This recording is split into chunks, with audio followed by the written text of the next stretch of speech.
What's up, guys? It's Sunday morning around 5:15.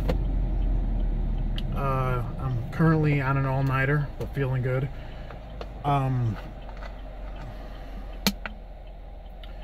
This has been one of the most stressful weekends I've ever driven for Uber, I swear to God.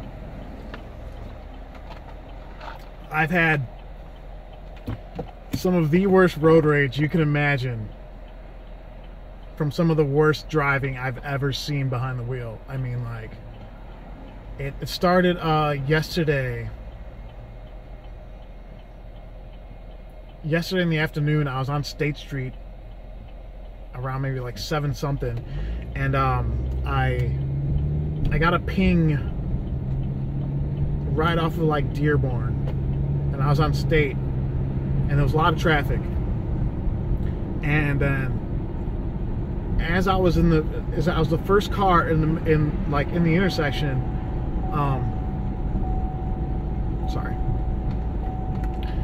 I was the first car in the intersection, and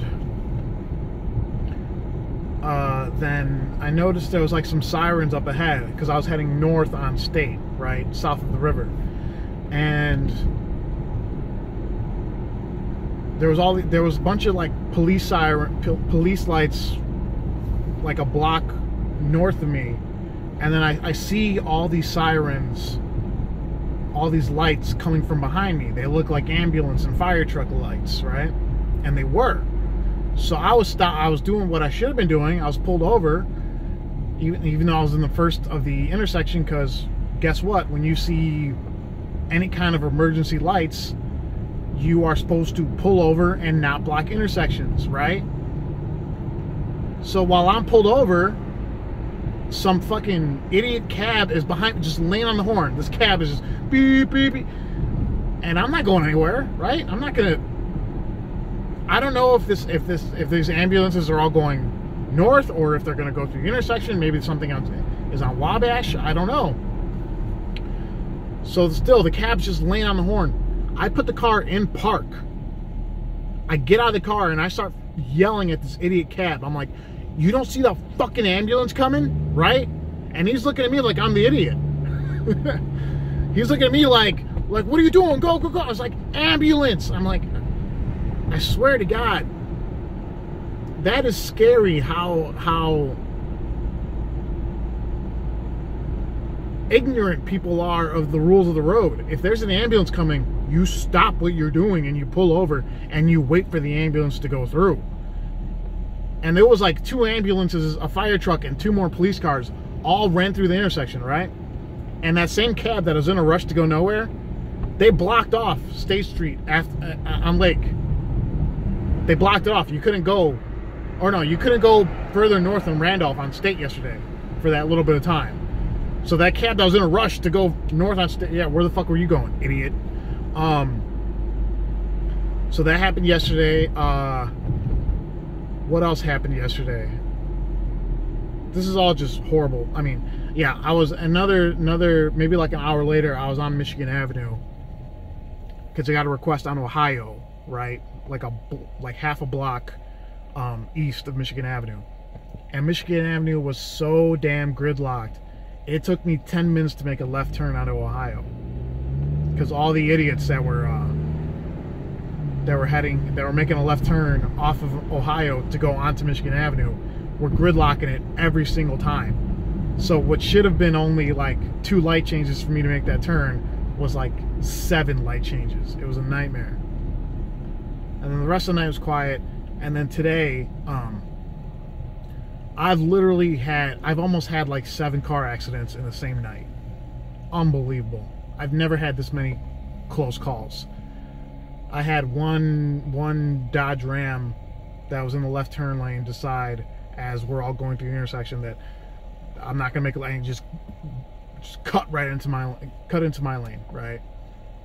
And then around 3:15, I picked up this couple that was heading back to the suburbs. I was on 90 East.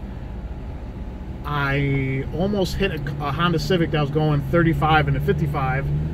I mean, 35 being charitable. I don't even know if they're going that fast. And then they might even be going 25. And then maybe 2 miles up the road, I almost hit a Mercedes that was going like 40 in a 55, and then they were changing the signs on 90 East. A fucking semi truck just completely almost knocked me off the road.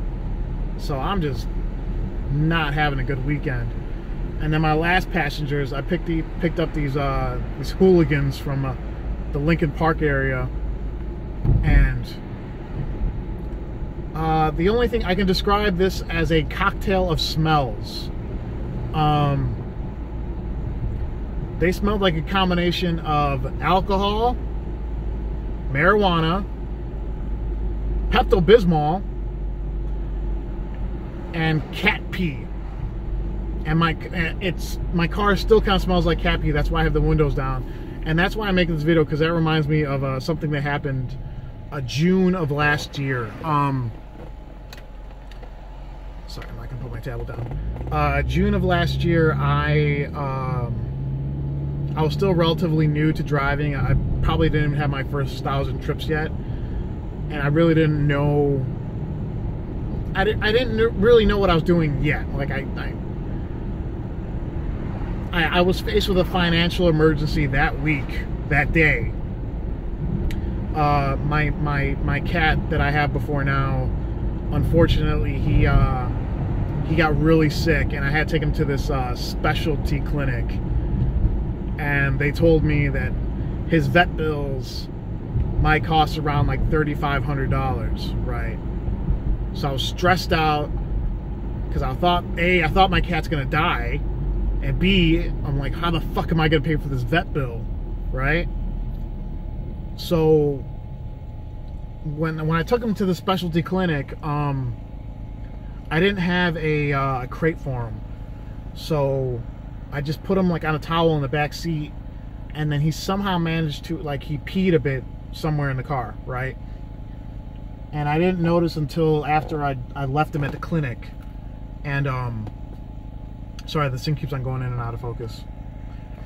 And I didn't notice until after I dropped him off the clinic how this car smelled like pee. And I'm like, well, here's the thing, I'm gonna have to pay this $3,500 vet bill, so I'm gonna have to start making money today, right? So that day I drove all day, and I wiped up the car the best I could, right? But that whole weekend my car stank like cat pee. And I remember, sorry, there's no lights on, I'm on Lakeshore Drive right now.